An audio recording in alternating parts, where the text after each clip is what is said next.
मिथिला स्वयं जाना आवश्यक है प्रभु। केवल निमंत्रण ही तो है, कोई भी जा सकता है। नहीं आर्यसुमन, मिथिला जाने का कारण केवल निमंत्रण नहीं है।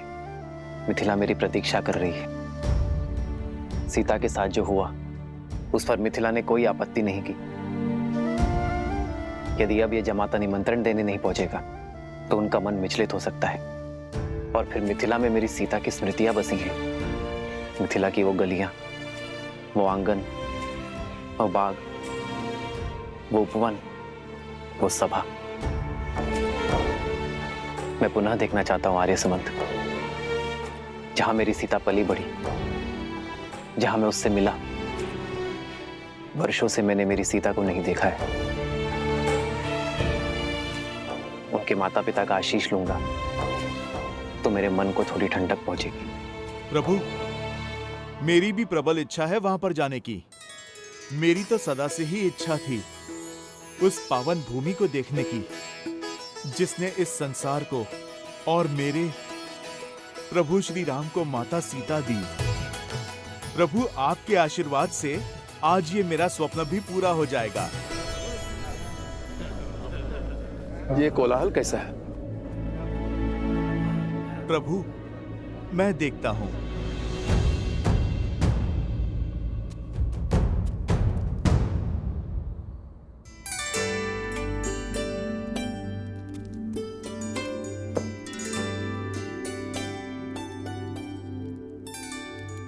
मार्ग इतना भी लंबा नहीं है कुछ। मार्ग तो फल्गु तक का भी इतना लंबा नहीं था, किंतु लंबा हो गया था ना। कई सोमकर्ण पुनः लुप्त हो गया तो जैसे अपने मकरासुर के युद्ध में जो सीखा उसका उपयोग रक्त केतु के जाल से बचने के लिए किया, वैसे मैंने भी सीखा है ढेर सारे भोजन साथ लेकर चलना। हे कुमार खुश, इस बार कहीं नहीं जाएगा सोमकर्ण, क्योंकि इस बार हमारे मार्ग में हमारे साथ उसके भाई और हमारे उपगुरु अवस्था भी साथ जा रहे हैं। और भला बड़े भाई के होते हुए छोटे भाई को कुछ हो सकता है क्या? तो ये भोजन छोड़ दूं भैया? अरे नहीं नहीं नहीं, ये तो शस्त्रों से भी अधिक महत्वपूर्ण है, क्योंकि यदि तुम्हारा पेट भरा रहेगा तो भूख भुलाने के लिए तुम्हारी उटपटांग बातें और विचित्र कुतर्कों के बाण नहीं सहने पड़ेंगे हमें। पिछली बार तो गाँव उठाने की बात कर रहे थे, इस बार पूरा संसार ना उठा लेना तुम। भैया, मुझे तो अब भी विश्वास नहीं हो रहा है कि हम देवी सीता की नगरी जा रहे हैं। वो उपवन, वहाँ के शिव मंदिर, वो दरबार जहाँ पे श्री राम ने धनुष बाण किया, सब साक्षात देखने को मिलेंगे, है ना भैया? अद्भुत। अवश्य।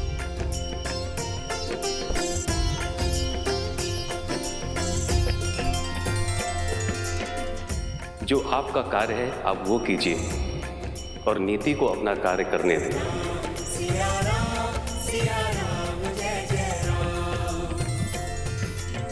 प्रणाम ब्राह्मण देव, कहिए क्या समस्या है? प्रभु, ये लोग। महाराज की जय हो।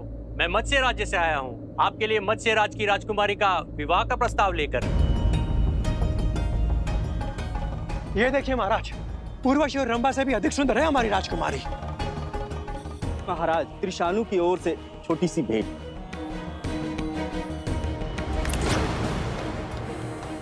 हमारे महाराज तो धन के साथ आपको अपने राज्य का चौथा भाग भी देने के लिए सज्ज है श्री राम।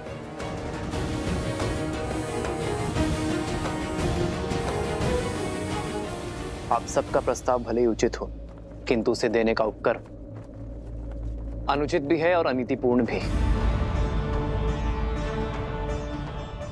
विवाह कोई व्यवसाय नहीं है जिसका आधार केवल संपत्ति का लेन देन हो। ये मेरा आपसे अनुरोध है कि अपनी राजकुमारियों का अपमान ना करें। एक स्त्री को भोग्य बनाकर प्रस्तुत ना करें।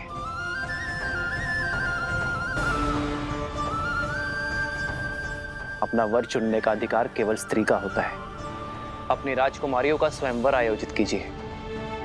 यदि मेरी विवाह की इच्छा होगी तो मैं स्वयंवर में भाग लेने अवश्य आऊंगा।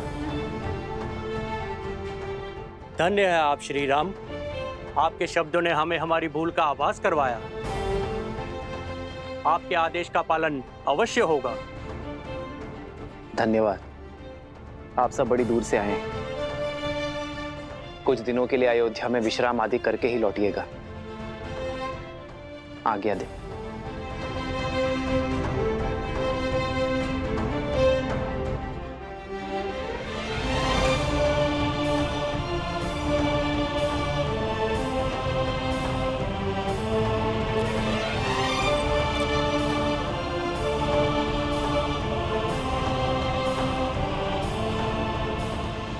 इतना ही नहीं, मिथिला के गौरी मंदिर का उपवन स्वर्ग से भी सुंदर है। रंग बिरंगे पुष्प, सरोवर मंत्र मुग्ध कर देंगे तुम्हें। माता, ऐसा लगता है जैसे आप मिथिला और महारानी सीता के दर्शन कर चुकी हैं।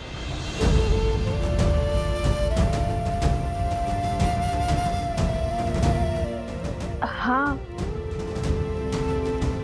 हाँ, बालपन में गई थी मिथिला, कुमारी सीता को भी देखा था। जानते हो, ज्ञान की नगरी कहलाती है मिथिला। जब हम तुनील लौटाने महाराज जनक से मिलेंगे, तब हम उन्हें बताएंगे कि हमारी माता महारानी सीता की सखी थे। महारानी सीता की नगरी देखने के लिए रहा नहीं जा रहा मुझसे तो। एक बात स्मरण रहे, तुम दोनों वहां स्पर्धा में भाग लेने के लिए जा रहे हो, तो बाकी प्रतियोगियों से भिन्न नहीं रहना, क्योंकि यदि उन्हें ज्ञात हुआ कि तुम दोनों मिथिला नरेश को जानते हो, तो बातें बनेंगी।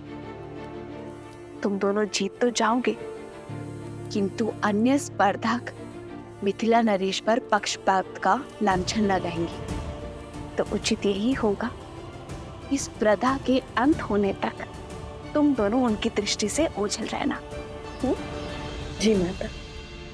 किंतु अंत में तो हमें तो उनसे मिलना ही होगा ना।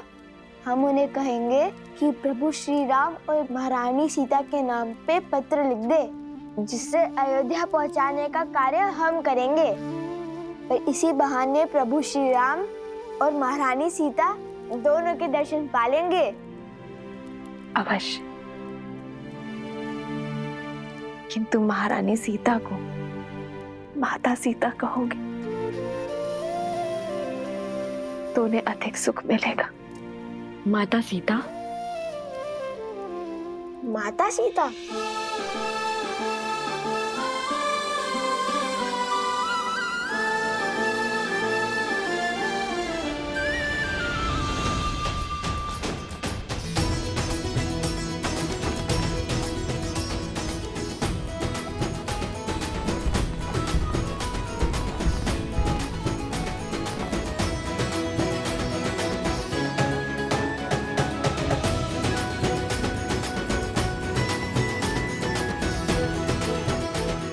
ठीक है भैया।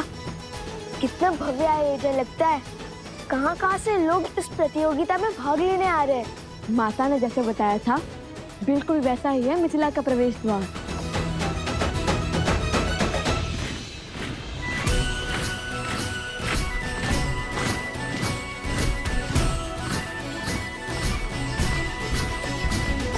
अयोध्या का ध्वज?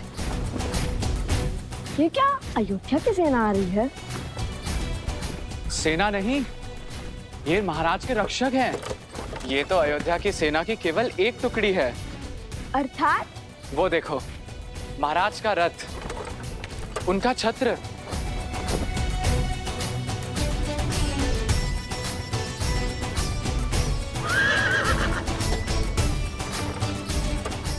अद्भुत! ये तो श्री राम का रथ है। लगता है श्री राम के दर्शन यहीं हो जाएंगे। आनंद आ जाएगा। हम उन्हें बताएंगे कि हम रथ।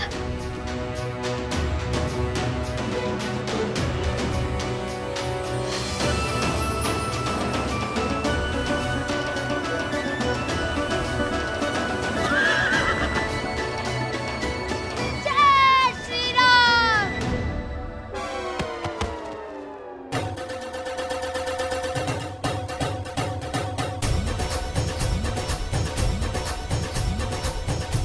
शीघ्र चलिए भैया, लगता है श्री राम के दर्शन हो ही जाएंगे। अवश्य।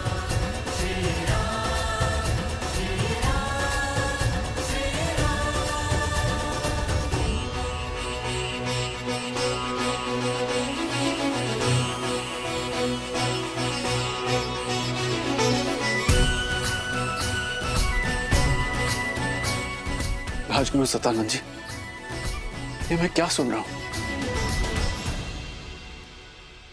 क्या ये सत्य है कि श्री राम जी स्वयं मिथिला पधार रहे हैं?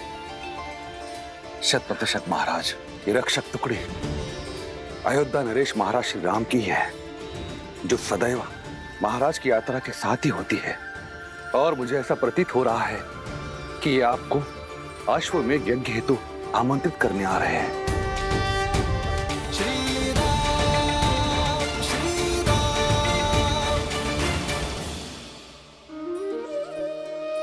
तब तो ये संकेत और समाचार दोनों अत्यंत शुभ हैं। कदाचित आज यहां वो होने जा रहा है जो कभी किसी ने नहीं सोचा होगा।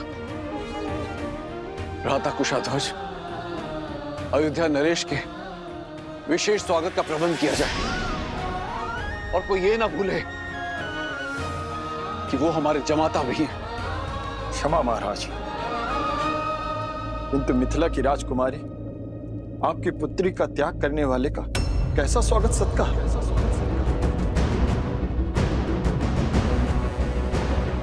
क्षमा महाराज, किंतु सत्य ही तो कह रहे हैं मेरे पति, और मुझे पूर्ण विश्वास है कि महारानी सुनैना वो भी राम के आगमन से खुश नहीं होंगी। जिस व्यक्ति ने हमारी पुत्री का त्याग कर दिया अपनी प्रजा के मनोहार के लिए, ऐसे व्यक्ति को जमाता का सत्कार क्यों मिलना चाहिए महाराज?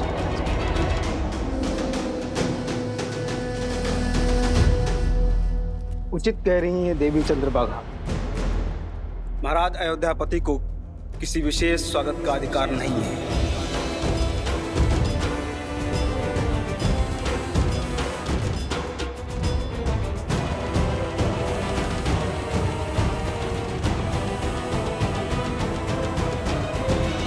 सीता ने मुझे एक पत्र लिखा था जिसमें उसने स्पष्ट रूप से अयोध्यापति को निर्दोष कहा था, क्योंकि तब वो अयोध्या में थी। उस पत्र का कोई मूल नहीं महाराज।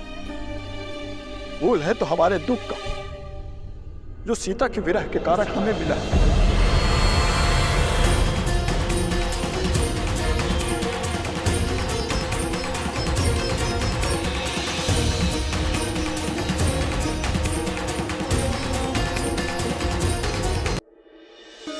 भ्राता कुशाध्वज, अयोध्या नरेश के विशेष स्वागत का प्रबंध किया जाए।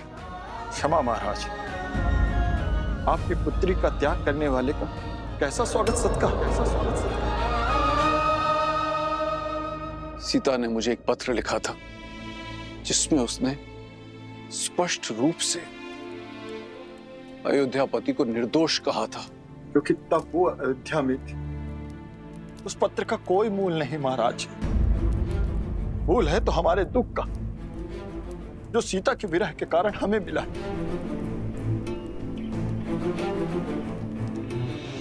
और आप सबको क्या लगता है कि उस विरह की चोट स्वयं राम ने नहीं सही होगी? कदाचित आप सब नहीं जानते, किंतु मैं अपने जमाता को, उनके धर्म को, उनके त्याग को भली भांति जानता हूं। राजा महाराजाओं की अनेक पत्नियां रखने की प्रथा है कौशल राज में, किंतु इतने वर्ष बीत जाने के पश्चात भी क्यों उन्होंने दूसरा विवाह नहीं किया? क्यों अयोध्या की महारानी का सिंहासन अभी तक रिक्त है? कभी आपने सोचा? क्योंकि राम कोई साधारण व्यक्ति नहीं है। आज नहीं तो कल उनके इस निर्णय का कारण भी हम सब जान जाएंगे। किंतु इस समय सर्वप्रथम हमें उनके स्वागत की तैयारियां करनी चाहिए।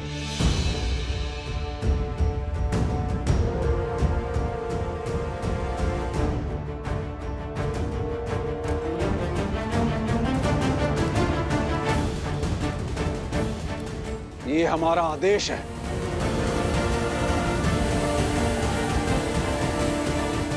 जो आज्ञा।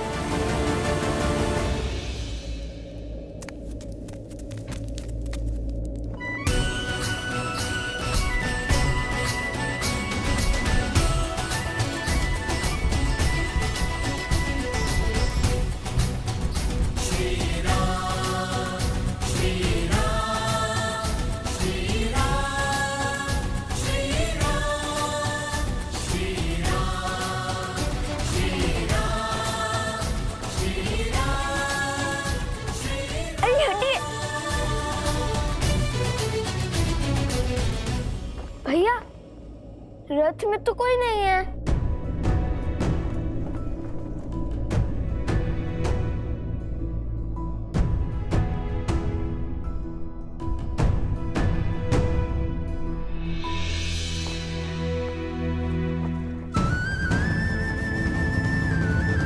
आप श्री राम की बाट जो रहे थे, किंतु प्रभु की इच्छा कुछ और थी। वो शीघ्र ही यहाँ उपस्थित होंगे, किंतु अन्य मार्ग से। अरे वो देखो, महाराज जनक श्री राम अवश्य ही उनके साथ होंगे।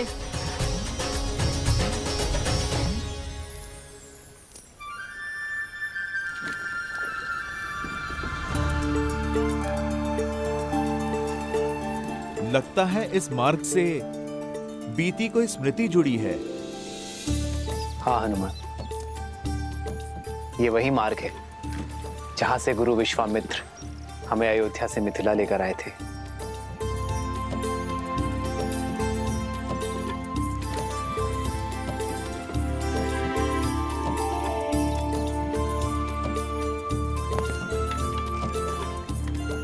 हनुमान, ये मिथिला का पिछला भाग है।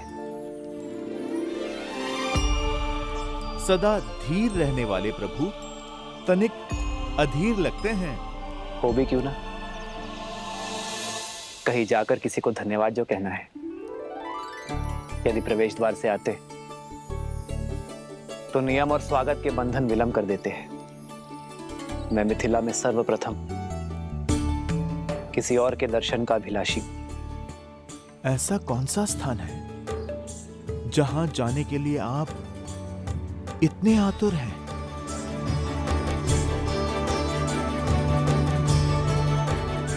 आओ हनुमान।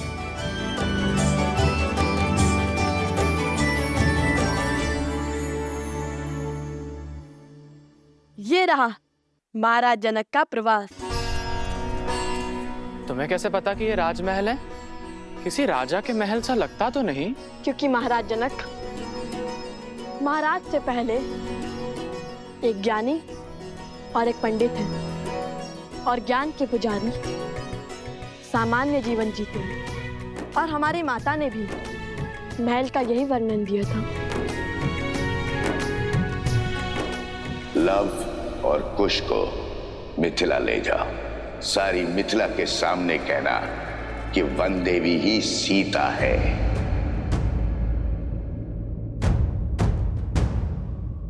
भैया, हम भीतर नहीं जा सकते। माता ने कहा था स्पर्धा से पहले महाराज से नहीं मिलना। अरे हाँ, स्पर्धा के बाद विजेता की भांति भेंट करेंगे हम महाराज जनक से।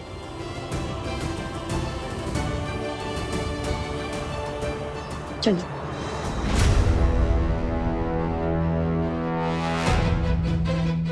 कौन हो तुम और हमें देखकर मुड़े क्यों? और ये महाराजा जनक का तुनीर तुम्हारे पास क्या कर रहा है? महाराज जनक ने हमें स्वयं दिया था जब हम राक्षसों से युद्ध कर रहे थे, और इसे ही तो लौटाने हम मिथिला आए हैं। मूर्ख समझते हो? अवश्य ही ये तुनीर तुमने चुराया है। चलो महाराज के पास ले चलते हैं इन्हें।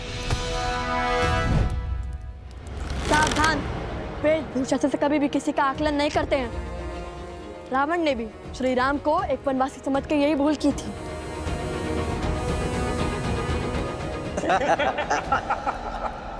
भैया, माता का आदेश भूल गए? अब तुम्हें ज्ञात होगा कि माटी में स्नान किसे कहते हैं।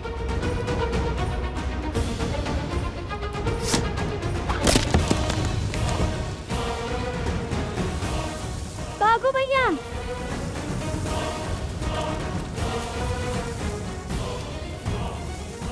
पकड़ो उन्हें।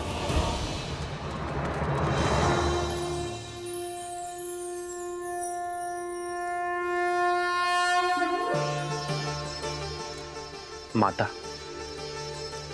मैं आपसे कुछ मांगने नहीं, आपको धन्यवाद देने आया हूं।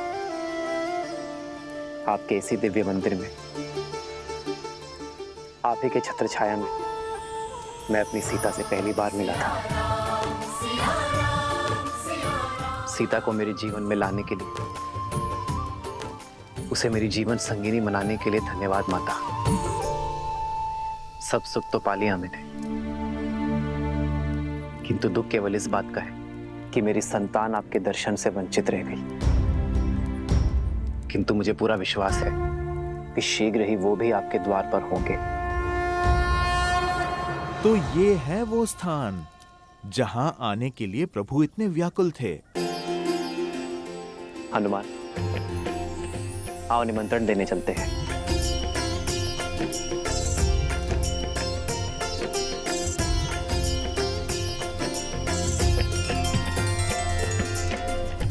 भैया,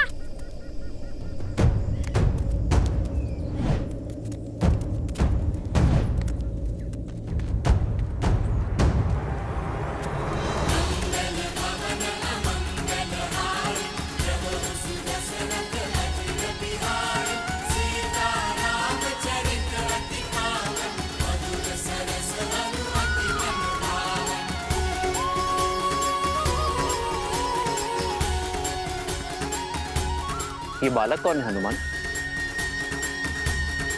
होंगे मिथिला के बालक प्रभु, पर आप देखिए कितने तेज हैं। माता सीता की भूमि में जो है,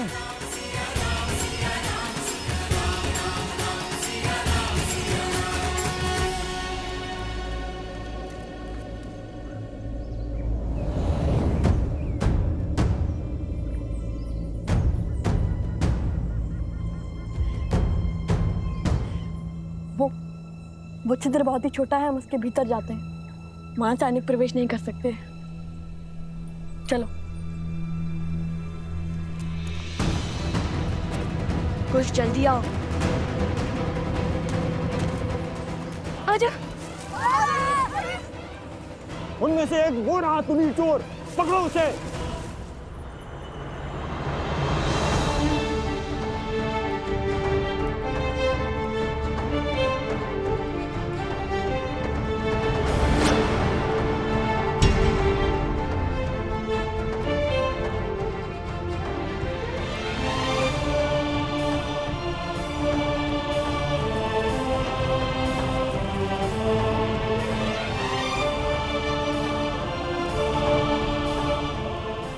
रहने दीजिए महाराज।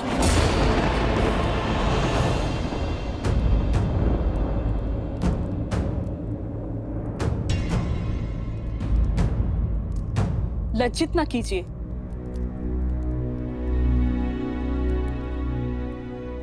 मेरी धर्म पत्नी की चाची श्री हैं आप, मेरी माता समान, और अपनी माता का सम्मान करना पुत्र का कर्तव्य होता है। वो कर्तव्य, वो धर्म मिथिला के जमाता पुत्री सीता के पति का था।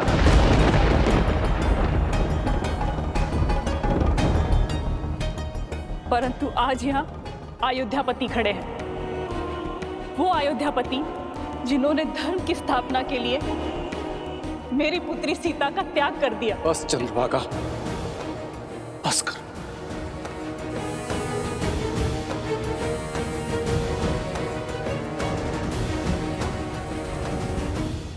माता को मन की व्यथा कहने दीजिए महाराज।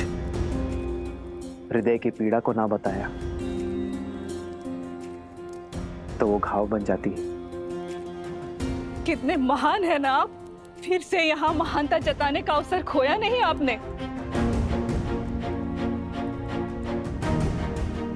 हर दिशा में आपका गुणगान गूंजता है, हर कोई राम जैसा पुत्र और जमाता चाहता है, किंतु मेरा मन कहता है कि मिथिला की हर एक दीवार पर लिखवा दिया जाए कि अयोध्या में कोई अपनी पुत्री न ब्याहे।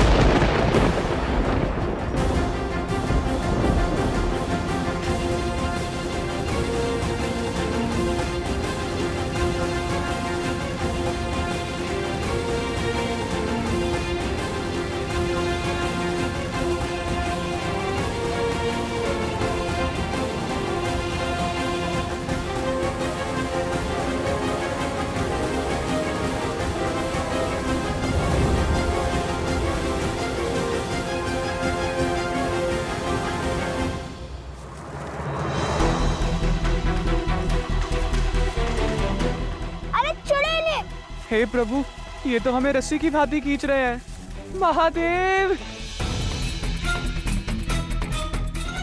सत्यमेषां कृणोति धर्मम्यम आयु कृणोति। सत्यमेषां कृणोति धर्मम्यम आयु कृणोति। भैया मानो आप महाज्ञानी हैं, किंतु समय और स्थिति देखकर तो श्लोक पढ़िए। सत्यमेषां कृणोति धर्मम्यम आयु कृणोति। वैसे का अर्थ क्या है?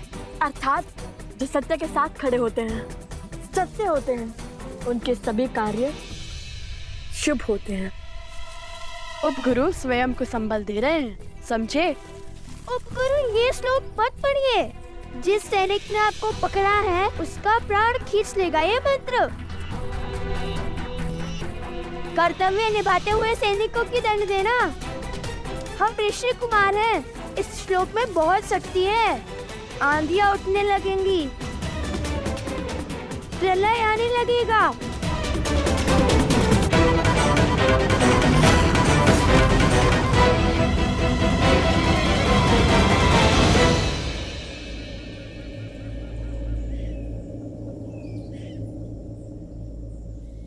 भैया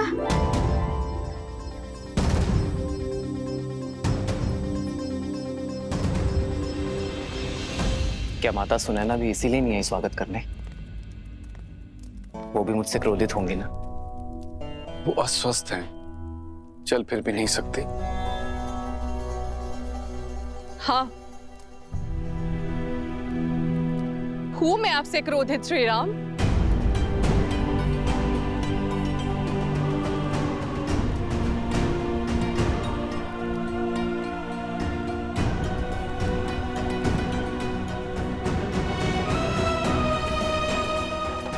सुनैना,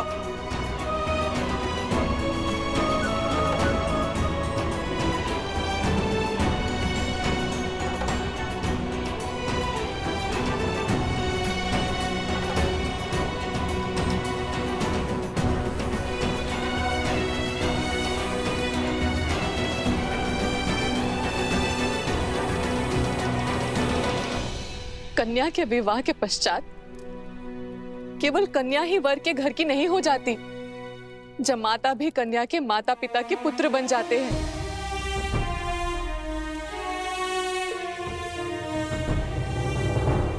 मैं जानती हूं कि धर्म स्थापना के पद पर निकले पथिक को घर परिवार की सुध नहीं होती, किंतु इतने वर्षों में अब एक बार तो हमारे द्वार पर आते राम।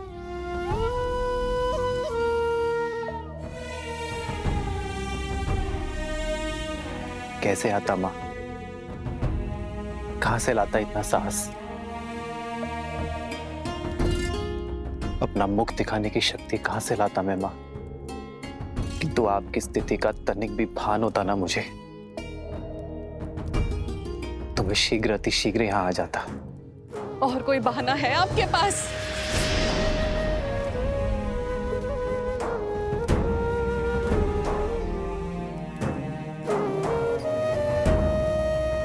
सीता और आपके विवाह के क्षण मुझे लगा था कि महादेव ने स्वयं आपको भेजा है, किंतु आपने मेरी पुत्री को त्याग कर मुझे अत्यंत दुख दिया है राम। और ये कतई महादेव की इच्छा नहीं हो सकती। बस करो सुनैना, बस करो। आपके पास अब भी कोई उत्तर नहीं है ना?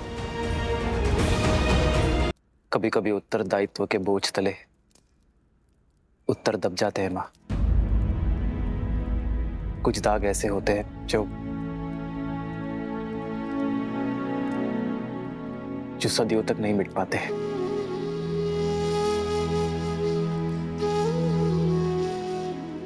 मैं यहां कुछ बोलने नहीं, केवल सुनने आया हूं माँ।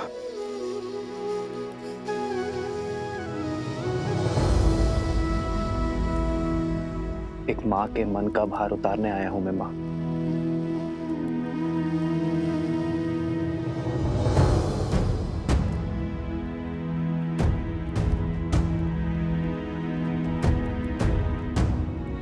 ग्लानि और पीड़ा आपके नेत्रों में है राम। अपने सर पर और कितना बोझ लेंगे आप?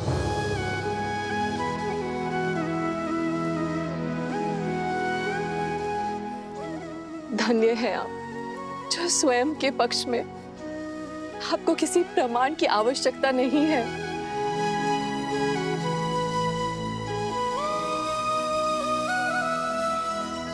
जिन्होंने शबरी के झूठे बेर खाकर संसार को भक्ति और आदर का उदाहरण दिया, अहिल्या को उद्धार किया,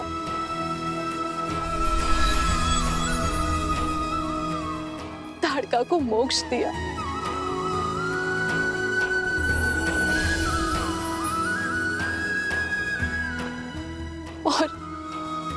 और मेरी पुत्री के लिए समस्त राक्षस जाति का संहार किया।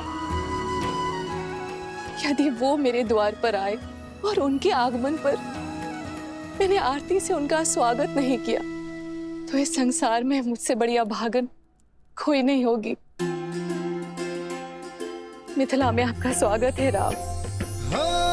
मंगल भवन मंगल हारी, द्रवहु सुदशरथ अजर बिहारी।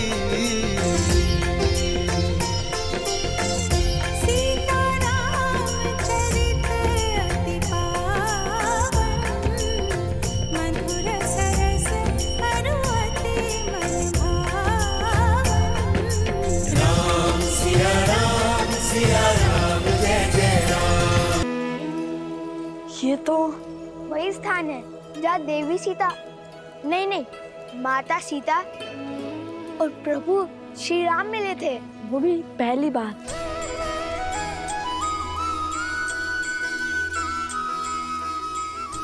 हे माता गौरी, हमें एक बार, केवल एक बार माता सीता और प्रभु श्री राम के दर्शन करवा दीजिए।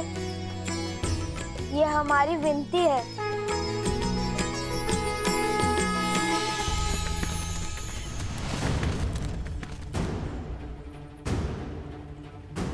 भैया, वो विनती करना भूल गया था। वो माता कहती है ना, नम्र शब्द के साथ स्वच्छ मन से जो मांगो मिलता है। तुम ना, चलो अब।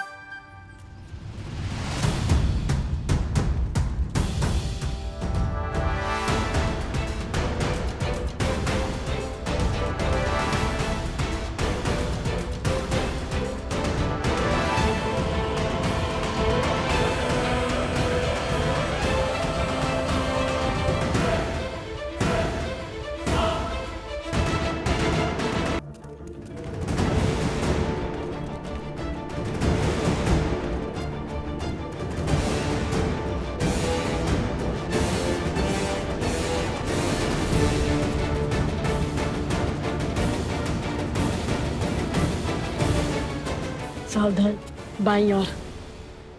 अरे प्रभु श्री राम,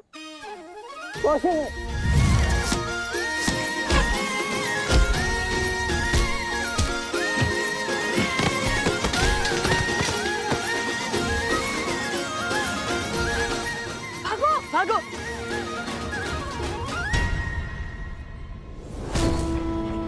बल और बुद्धि दोनों के धनी है। पर बेचारे कितने दुखी होंगे जब अपने आराध्य श्री राम का सत्य जानेंगे। सिया राम की कहानी दर्द से भरी प्रेम कहानी।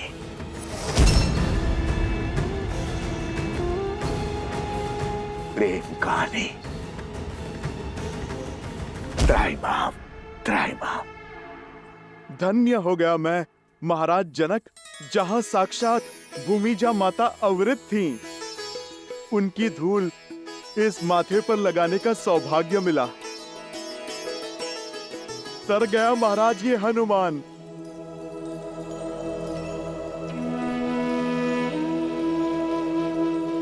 धन्यवाद तो मुझे आपका करना चाहिए। आपने दुख के भवन में डूबी मेरी सीता को तब संभाला था जब आस का हर दिया बुझने जा रहा था। वक्त से पुत्र बन गए आप उसके। ये तो प्रभु की लीला का फल है महाराज। इनकी भक्ति ने एक मरकट को महावीर और माता के प्रेम ने पुत्र बना दिया। मैंने सुना है अयोध्या में अश्वमेध यज्ञ आयोजन होने जा रहा है। ये राज्य वृद्धि का उचित मार्ग है। उद्देश्य राज्य की नहीं, धर्म और मर्यादा की वृद्धि है महाराज। वो मर्यादा जो जीवन के हर क्षेत्र, हर पड़ाव में चाहिए, फिर चाहे वो बलिदान हो या भोग विलास। मर्यादा मनुष्य का अभिन्न अंग है, जीवन के संतुलन का आधार है। भविष्य के सुख के लिए आज संसार को धर्म और मर्यादा का पाठ पढ़ना होगा। जगत में जब तक धर्म और मर्यादा का प्रसार नहीं होगा तब तक राक्षसी वृत्तियां बढ़ती रहेंगी। राक्षसों का बल मानव ही तो है। अश्वमेध यज्ञ से अयोध्या समस्त संसार में धर्म और मर्यादा का प्रसार करेगा, राक्षसी विचारधारा का अंत करेगा। महाराज की जय हो। कहो कुशध्वज। सैनिक। महाराज, 4 बालक ऋषि कुमार का भेष धरकर नगर में घूम रहे थे तो वो चोर। ये आपका तुनीर चुराकर भाग रहे थे। आपका तुनीर तो मिल गया है। शीघ्र ही सैनिक उन्हें भी खोज लाएंगे। ये कैसा अनर्थ कर दिया तुमने कुशध्वज। बालक चोर नहीं है, वीर है वो। ये तुनीर मैंने स्वयं उन्हें अपने हाथों से दिया है।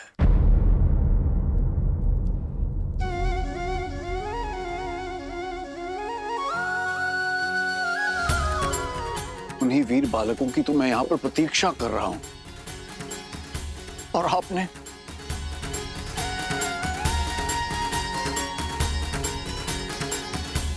अपने सैनिक लेकर जाइए और उन बालकों को खोजकर सम्मान पूर्वक मेरे पास लेकर आइए। जो आज्ञा महाराज।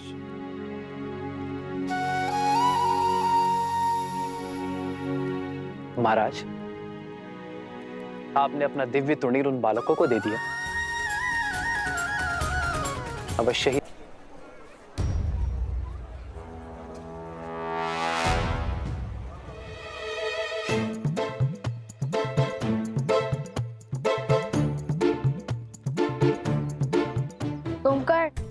सोमकर, हाँ? हमारे स्पर्धा जीतने तक इससे काम चलाओ। उसके बाद मिठाई क्या, प्रजा अपने विजेताओं को 56 भोग खिलाएगी। कुश, मुझे को सैनिक, शांत रहो। वे हमारे बारे में ही बात कर रहे होंगे। खोजो उन बच्चों को और ले चलो महाराज के पास।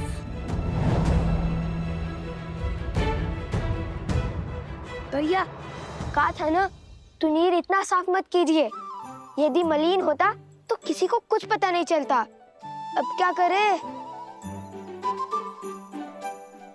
लगता है पूरी सेना हमारे पीछे पड़ गई है। अब तक श्री राम से तो मिल ही लेते हम। अब ना स्पर्धा में भाग लिए बिना लौट सकते हैं, ना माता सीता श्री राम नाम के परिचय पत्र लिखवाए बिना।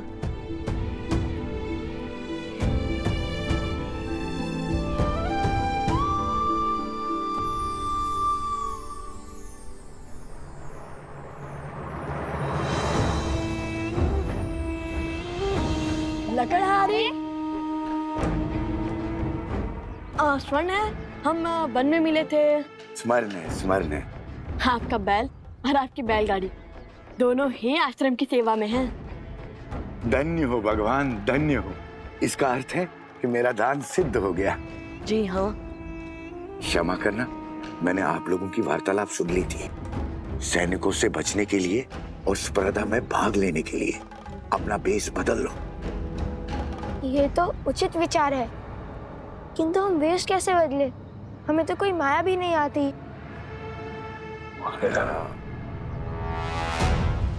अरे देखो, वो रहे, पकड़ो उन्हें। भागो।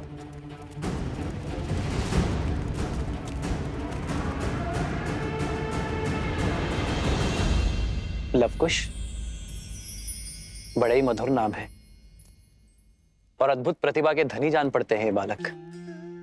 आपके सैनिक तक उन्हें पकड़ नहीं पाए। केवल प्रतिभाशाली ही नहीं राम, उनके मुख पर दिव्यता के दर्शन किए हैं मैंने, और उस दिव्यता ने मेरा मन मोह लिया। कोई साधारण ऋषि कुमार नहीं है, बल्कि साधु और शासक का अनूठा संगम है। हर माता अपनी संतान को ऐसे संस्कार नहीं दे सकती, और वो भी तब जब सर पर पिता की छाया ना, तब तो ये कार्य और भी अधिक कठिन हो जाता है। जानते हैं, जब मैंने उनसे उनके पिता का परिचय मांगा तो उन्होंने क्या उत्तर दिया? उन्होंने कहा कि उनकी माता ही उनके पिता हैं। बस ऐसे ही नाती की आशा में अपना जीवन और अपना शासन टिकाए बैठा। कहीं उनकी माता?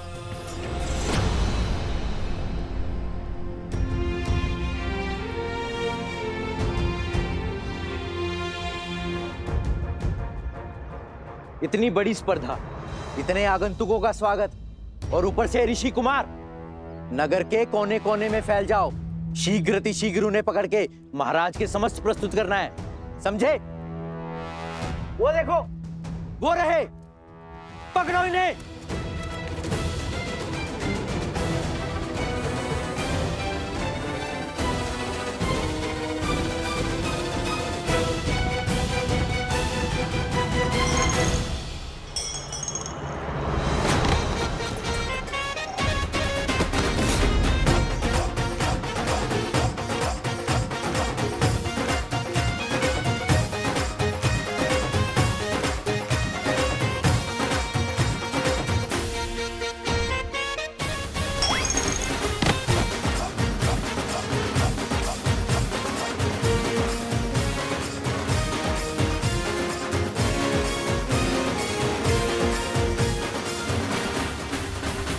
नहीं हनुमान, मैंने उनकी माता वन देवी के दर्शन किए हैं, किंतु सुनैना को ऐसा लग रहा है जैसे मैंने उन बालकों को पहचानने में कोई भूल की है, और वो उन्हें देखते ही क्षण भर में उन्हें पहचान जाएगी कि वो